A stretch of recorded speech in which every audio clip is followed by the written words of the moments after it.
છોટાઉદેપુર જિલ્લા સંકલન બેઠકનું આયોજન થયું। છોટાઉદેપુર જિલ્લા કલેક્ટર ગાર્ગી જૈનના અધ્યક્ષસ્થાને જિલ્લા સંકલન બેઠક યોજાઈ। આ બેઠકમાં શું ચર્ચા થઈ તે અંગેનો અહેવાલ જાણો આ સમાચારમાં। જિલ્લા કલેક્ટરશ્રીના અધ્યક્ષસ્થાને જિલ્લા સંકલન અને ફરિયાદ સમિતિની બેઠક યોજાઈ। પેટ્રોલ અને ડીઝલના ઉપયોગ પર નિયંત્રણ માટે સરકારી વાહનોનો ઉપયોગ ઓછો થાય તેવા હેતુથી તાલુકા કક્ષાના અધિકારીઓ વિડીયો કોન્ફરન્સ મારફતે વર્ચ્યુઅલ જોડાયા। જિલ્લા કલેક્ટરશ્રીના અધ્યક્ષસ્થાને છોટાઉદેપુર જિલ્લા સેવા સદન ખાતે જિલ્લા સંકલન અને ફરિયાદ સમિતિની બેઠક યોજાઈ હતી।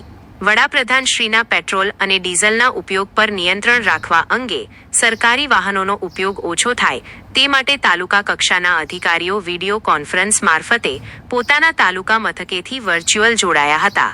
આ બેઠકમાં સાંસદ સભ્યશ્રી અને ધારાસભ્યશ્રીની ઉપસ્થિતિમાં જિલ્લામાં શાળાઓના ઓરડા, ડોલોમાઇટના કારખાના, રેતીની બ્લોકો, આંગણવાડીઓ, પીએચસી સીએચસી સેન્ટરો સહિત જન સુખાકારીની સુવિધાઓની વિવિધ બાબતોને સ્પર્શતા પ્રશ્નો પર ચર્ચા કરવામાં આવી હતી।